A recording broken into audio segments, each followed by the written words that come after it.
What's going on, everyone? So, Robert Williams III. Lakers are interested and have even touched base on dating back to really last offseason even for Robert Williams III to make his way to the Lakers via trade.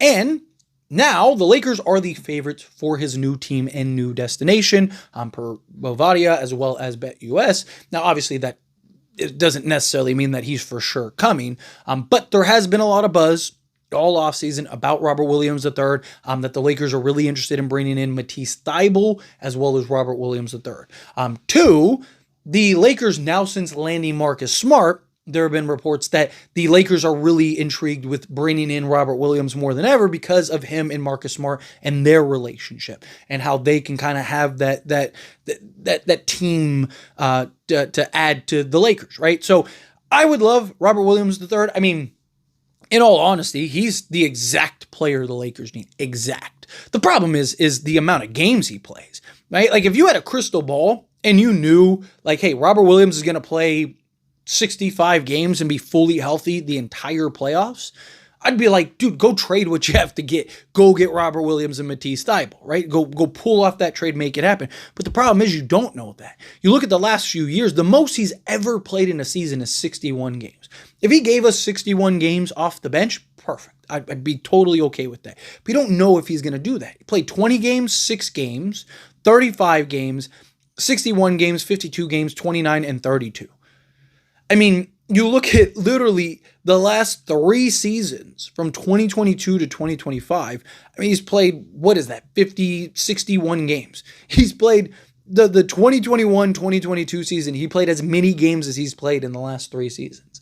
So that's the problem. And he's a guy that is a career backup. Now, the 61 games that he played, he was a starter for all 61. And he did play 30 minutes and that was his best season as far as production. But, I mean, he's a guy that, again, gives you that bull in a china shop type of guy. Hard, physical, play defense, right? Not afraid to bang with the big boys, can block shots, can rebound with the best of them. I mean, he's an excellent rebounder, right? He's a guy that go get you a double-double, even in limited minutes.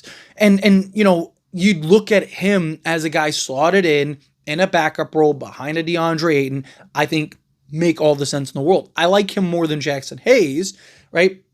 Nothing against Jackson Hayes. I like Jackson Hayes. I even defended him at times last season. But like I've said from the beginning, I think he's more closer to a third big. I think he's a guy that you slot in 10, 15 minutes a night. It's giving you high energy, high effort. You know, over the course of the regular season, you know, maybe he's going in and giving you, you know, a random night here and there where he's playing 20 minutes or, oh, he's filling in when Ayton needs the night off or something. Sure, no problem. Right? Like that makes sense. But, and we've seen him be able to do that. But as your primary backup night in and night out, it's not ideal. I don't think it's like, oh my God, Lakers need to hurry up and get us. No, I think the Lakers are fine. They can take their time, get into the season if you need to. Even at worst, if Jackson Hayes is your primary backup, even in the playoffs, I don't think it's that big of a deal. Right? The difference in backup centers is very minimal.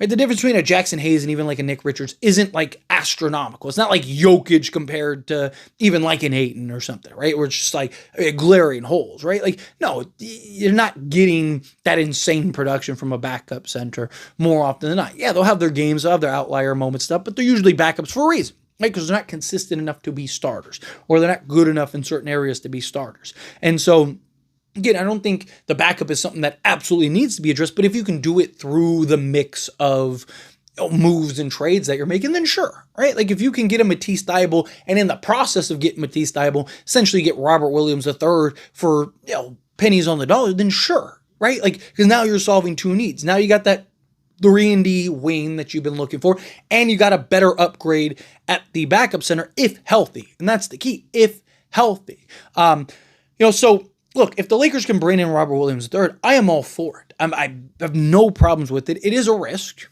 right? And so, you know, Lakers, you have to get him for pretty cheap.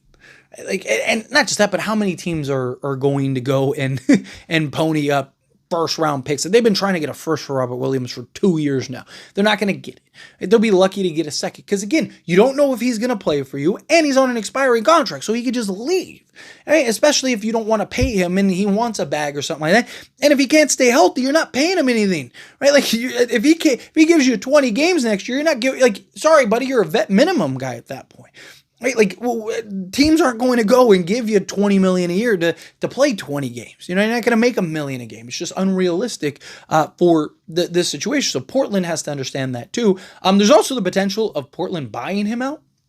Now, I don't know. I think that they could get something from Robert Williams. I think there's a team that would, give you a second or something like that, or a couple pick swaps or something in the right situation for Robert Williams.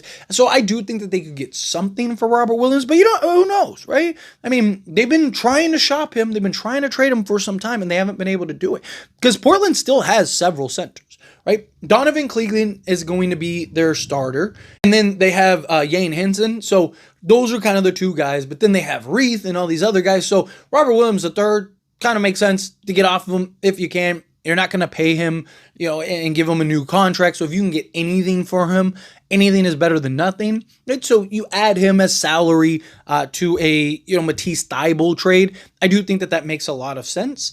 Because now what you're able to do is you're able to get kind of a bigger player return for the Lakers, and maybe the Lakers could work some stuff out. But you look at Robert Williams, he's making $13.28 million. You add in Matisse Thybulle, he's making, I think it's like $11.5 million. You can basically swap him and Gabe Vincent. But so let's call it $26 million between the two, right? Counting the interest, because Lakers are so close to that threshold, right? So could you do something where, it's maybe you're sending out a Matisse Thybulle and a Robert Williams, and the Lakers are sending out a Gabe Vincent, Dalton Connect, and a Maxi Kleber. Right. And it's kind of, now the Lakers clear a little salary off their books. They're clearing, like $1.5 million so they could fill that roster spot that they need to fill, and then still have some money left over for later on down the road. There's options there. But I'm not trading Rui to get that done. I'm not doing give you Dalton Connect. He's a young prospect for you. You're getting a young guy for two guys that you're probably just going to lose in the offseason. You could do worse. Both guys are injury prone, have injury concerns. Two guys that, yes, would be fantastic. I mean, could really be the difference that puts this team over the top. But it's like, they're unreliable, right? The best ability is availability. And you're going to lose them for. So again, if the Lakers could pull it off for like a Dalton Connect, or maybe a Dalton Connect and a pick swap or something like that, then sure. But I'm not trading my first. I'm not trading Rui. Not doing any of that stuff because Portland wanted Rui Hachimura. He was one of their kind of preferred guys when they were talking about a Jeremy Grant trade at some point, which he might end up being a buyout candidate down the road. So keep an eye on him. But, I look at the Robert Williams situation. If the Lakers can pull that off to a point where it makes sense. Or, I also wouldn't hate trading for Robert Williams if you can clear salary in a roster spot, which Portland does have some salary. They do, they could kind of make it work. Could you do something where you're doing, adding 2 or 3 guys, again, maybe you're adding a Kleber and a Gabe Vincent and a Dalton Connect just for Robert Williams, but you're clearing a bunch of salary off your books so you can go and sign guys and do stuff. If it was something like that, then sure, maybe, but I don't know if Portland would go that extreme. To me, I think it'll be, I think if the Lakers land Robert Williams, it'll either be via buyout or it'll be through a trade with Matisse Thybulle. I don't think the Lakers come away with just, Robert Williams. I think it'll be something where it's Williams and Thybulle for whatever else it is. Right? Like I said, probably Gabe Vincent, Maxi Kleber, and Dalton Connect. Lakers clear a little salary space, right? Portland gets a nice young prospect that they can add to their youthful pool for 2 guys that they're going to lose regardless. I think that's kind of a win-win for both sides. But I want to get into Robert Williams and kind of his production.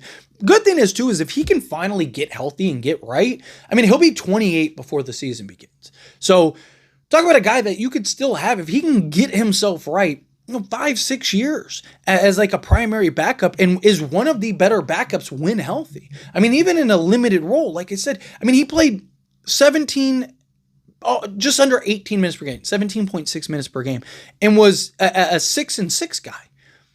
Right? Like, that's great.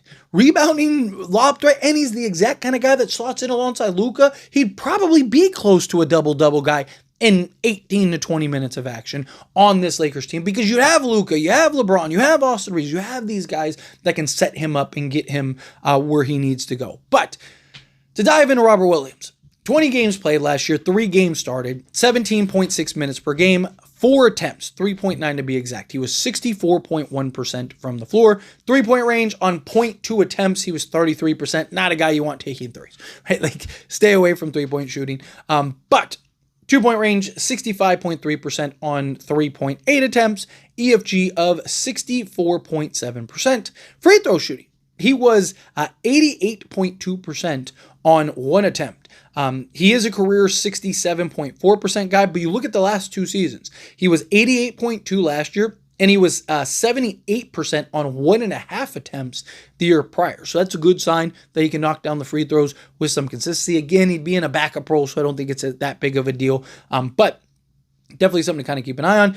He grabbed 6 rebounds, including 2 offensive rebounds, 1 assist, a steal, almost 2 blocks, 1.7 blocks per game, and 6 points.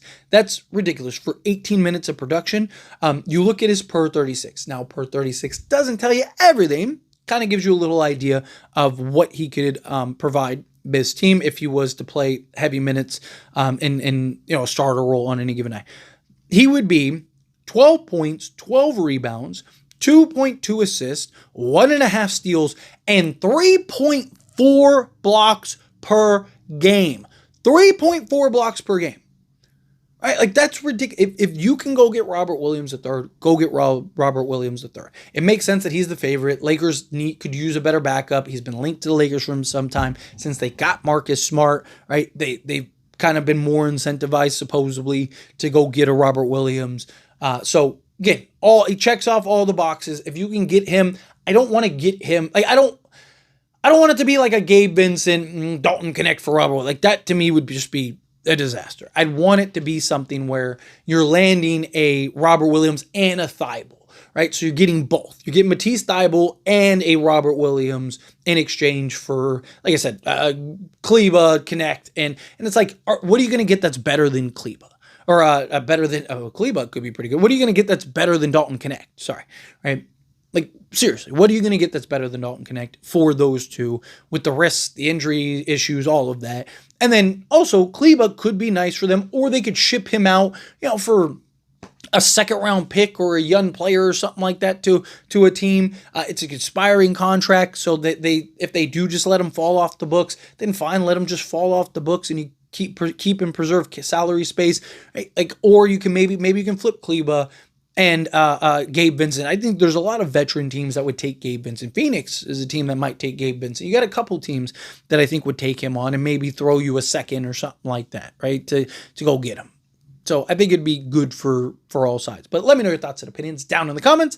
That being said, if you haven't liked this video, hit that like button. Helps me a lot. So we enjoy these types of videos, and I truly appreciate it. Not subscribe channel, hit that subscribe button. Turn on the bell notifications. Appreciate y'all. See you in the next one.